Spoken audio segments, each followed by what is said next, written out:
I'm Kris Hagan.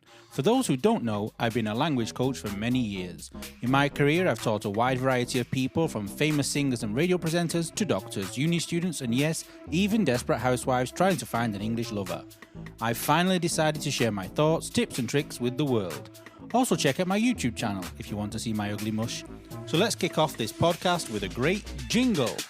Doesn't matter where you are, in the car or at the bar. Here for you comes in your ears, another word for thanks is cheers. Here's the new kid from the block, here for you around the clock. Shining on his English lips, Kris is an anagram of risk. Kris. Hello and welcome to this week's podcast. How are you all? Today is going to be a bit of a dark and light podcast. Let's start off with talking about dark tourism. Do you know what that is? As we are all surely aware, 2020 is probably going to go down in history as one of the worst years ever. I don't know if it's also been a bad year for you, but literally every single day, something negative or bad seems to happen. As I turned on my laptop to have a look at what was going on around the globe, I came across an article from 2017 on a British news website, metro.co.uk, about a guy, an Israeli satirist and author called Shahak Shapira. Difficult to say if you haven't got your teeth in, and his view of people's selfies in Auschwitz. You've all seen them, but not like this. You should check out his website. It's very artistic. He wants to get across the fact that selfies should not be taken in these dark tourism places. Not only Auschwitz, but any. He took selfies from all different social media platforms and apps, like Instagram, Facebook, Tinder, and even Grindr. Yes, it's called Grindr, or you people out there call it Grinder. And Photoshop them to show how ridiculous they would look if they were taken in the concentration camps. Remember, the photos he edited, the selfies, were not taken in these dark places originally. He is only using them to express his view on the selfies that have been taken in these horrific locations to try and get people to think twice before taking photos of them smiling in front of what we all know as dark, in inverted commas, tourist destinations. Writing on Holocaust, he said, about 10,000 people visit the memorial to the murdered Jews of Europe every day. Many of them take goofy pictures, jump, skate or bike on the 2,711 concrete slabs of the 19,000 metre squared large structure.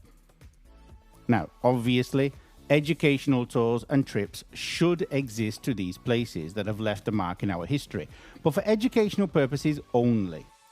If now, while I'm recording, I type Auschwitz as a place on Instagram, I can see here a post of a girl with a big smile at the gates of Auschwitz, which, might I add, she can't even spell, which already shows her intelligence level.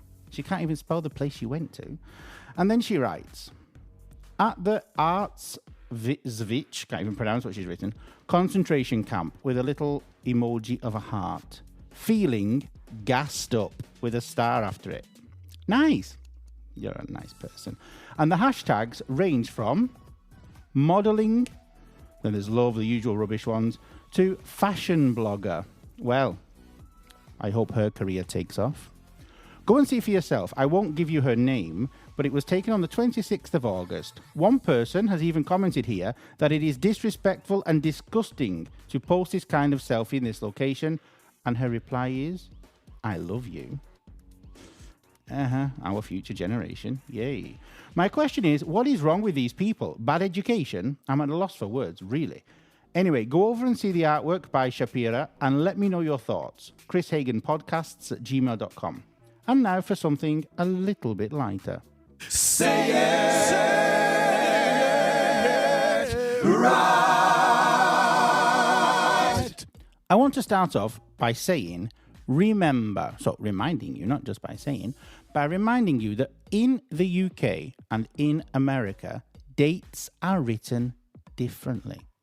Even when I have American staff, I have to explain to them, please, on the index card, the report card, the record card of the student, please remember to write the dates in the British way because all of us use it the correct way. I'm joking, obviously. I'm not really. It's the correct way. The day first, the month second, and the year third. Okay, so my birthday is the 16th of March. Speaking of birthdays, today's is Vivian Grillo's birthday. She's on the cover of Cirque magazine. Go and check it out. If you've not got it already, why not? It's free. And also my good friend Laura in America, in Nashville. Hi, American Nashville, Laura. That was a bit rubbish. Hi, American Nashville, Laura. Hi, Laura, even. And so, speaking of American people, they put the date the wrong way. No, I'm only joking. They put the date, they put the month, then the day, then the year. So, my birthday is the 16th of March. I would write it 16/3/81. Oh my God, you all know I'm 39 years old now. And in America, they would put 3/16/81. So remember to be careful, because internationally, I think the British way is used more than the American way. And sometimes there can be some confusion. For example, if it's the 10th of November, it could also look like the 11th of October. So be careful. So this was the first thing I want to talk about in Say It Right, only because it came up recently. The next thing I want to talk about are two different words: fund and found. Now, found, we all know, is the past tense of, you guessed it, find. Okay, find and found. Now, fund is spelt F-U-N-D, and this is some money coming from somewhere, okay, some funds. When I see on television, especially in Italy, because I live in Italy, hey, we have a wonderful found. No, you don't have a wonderful found. You have a wonderful fund that gives money to charity or other things. Okay, so fund and found do not have the same pronunciation. They are two totally different words and mean something totally different. Now, as we all know, idioms and collocations are, how do I put this nicely, a pain in the backside, a pain in the neck. But unfortunately, they need to be learned. And the only way to learn them is by using them and creating your own examples when you can. In the last few days, I've heard some people getting confused between similar English expressions, which include collocations or idioms, things like this. So I thought, why not go over some of them? Why not? I have the opportunity to. So I've chosen a few which can cause confusion to some people to talk to you about today. Let's start off with act your age and show your age. So, act your age means behave in a way that is appropriate to your age. Often used when you're asking a child to grow up and behave better. So, act your age. Okay. Start acting your age or leave the room. In other words, grow up or get out. Now, show your age means to show signs of being old. So, I'm starting to show my age. Wrinkles are appearing and grey hairs in my beard. I also have white hairs in my beard. And people keep telling me I'm ginger. What's all that about? I'm not ginger. So, act your age, behave in a way which is appropriate to your age, and show your age, show signs of being old. Okay, so this is the first two. Well, these are the first two. Plural, this, these. There is a difference. Along the line or along or on the lines. Okay, there's an S. Along the line. This means at some point during the course of a situation or activity, while something was happening, something else happened. So, somewhere along the line, your plan went badly wrong. You had a plan to do something, then on this journey, not literally a journey, obviously, on this, whatever, this course, okay, which is what I said before, along this course, something went badly wrong. So, along the line, your plan went badly wrong. Now, along the lines or on the lines means following a certain pattern or trend. So, this film is along the lines of your old favourites. It's similar to films that you like westerns. Who likes a western? My dad does. I really don't get it. Also, Ben-Hur, 5 hours of what? They remade it as well, didn't they? So, along the lines or on the lines, the same thing.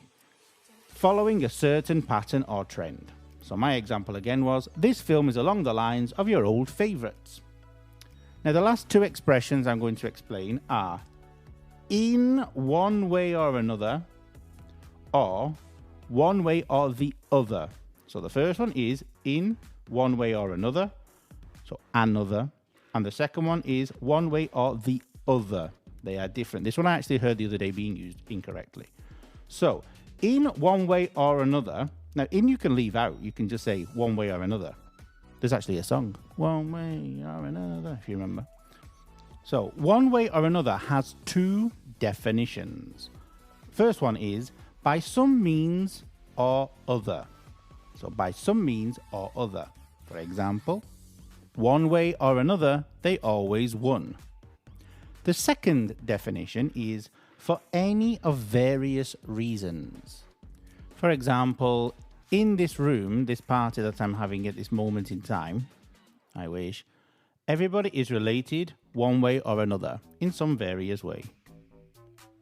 Now, one way or the other, so one way or the other, has also two possibilities of being used. So, the first definition is which of two possibilities will be chosen. So I give you two options. You can either work on Monday or Tuesday. Now you have to decide one way or the other. Now the next definition of one way or the other is whatever method is used. It's more general, let's say. An example, one way or the other, your homework needs to be finished by tomorrow morning. Otherwise you're failing the course. Now the moment you've all been waiting for, according to the messages I receive on Instagram and everywhere. Are you ready? Here it comes. Well, here she comes. What do you want? What do you want? Haha, tricked you. Hello? Hello, can you hear me? Yeah. In the podcast of this, in the podcast, I'm outside. It's dark, and I've got my sunglasses on because I didn't realise that by the time I go home it would be dark. And I'm here with my sunglasses on now, like an idiot, like Stevie Wonder. Do you remember when Valentina had a necklace? No, when Valentina had her breast milk turned into a necklace. No. No. No. Yeah, Valentina basically, she had this necklace like in the shape of a heart, and she was showing everyone, we're all going, how nice, and we're holding it and touching it and everything. And then she said, do you know what it's made from? We went, no, marble, something like this. No, it was made from her breast milk. I've never heard of that. No, never heard of it. Would you wear something like that? No. No. So what's your opinion of this kind of weird stuff? Well, it's each to their own. It's each to their own, but no, I won't do it. So if Valentina gave you a birthday present of a necklace made out of her breast milk, would you not have it? I'd accept it, but I don't think I'd wear it. No? Okay. All right, well, at the beginning of this podcast anyway, we were talking about something dark. Okay, so I'm going to ask you a question. If you had to choose between alkaline hydrolysis and recomposition, which would you choose? If I had to choose between what? Alkaline hydrolysis and recomposition, which one would you choose? You'd have to tell me what they mean first. Oh, which one sounds nicer? The first one, can't say it, but it's Alkaline hydrolysis sounds nicer. Yeah, Another, it's also called, what else is it called? It's also called water cremation. water cremation. What's that? What do you think it is? Cremated in. Okay. How can you be cremated in water? Well, apparently you can. No, basically it turns your human remains into liquid. And then you can basically be flushed down the toilet when you're dead. That's handy, isn't it, really? Yeah, for Dad, that'd be quite useful. He likes the toilet, he's always on it. Right, in North America, apparently, they already do this for pet cremation, and now it's also available for humans in 18 states. That's typical of Americans, isn't it, really? Do you not think it'll go down well? Go down. Go down in the UK. One quick flush and it's gone. So maybe this is an option for Dad then. But what about recomposition? Do you know what that is? Recomposition? No. Oh, compost. Which basically you become soil when you die. You get turned into soil. Oh, I could sprinkle him on garden then, couldn't I? His garden, he's always messing in. So would you prefer to be flushed down the bog or be turned into fertiliser from your vegetables? Look, I'm just trying to think of space when you and Dad kick the bucket. Dad can go down, Lou. We're sorted. We're all right with him. Probably on garden. No, not on garden, because somebody else would be living here then. That'd be a bit spooky for next people, wouldn't it? Oh, you prefer to go down the toilet? I don't think I prefer any of them. And so what do you want to do then? You want to be stuck in a coffin underground or cremated? No. First, we're both being cremated and put together. You're both being cremated and put together, but you really don't have a choice. It's my choice. No. Obviously, it's your choice, and you have to accept your choice, like everybody. Yes, we're being put together. But I can't cremate you at the same time. What if one of you is not dead? Oh, and then what you're gonna do is you gotta get a boat into the middle of Sale Marazino, Lake Azeno, and you're gonna put us in, sprinkle us in there. But like I said, how can I cremate you both together? No. Whoever dies first will be cremated, put in an urn.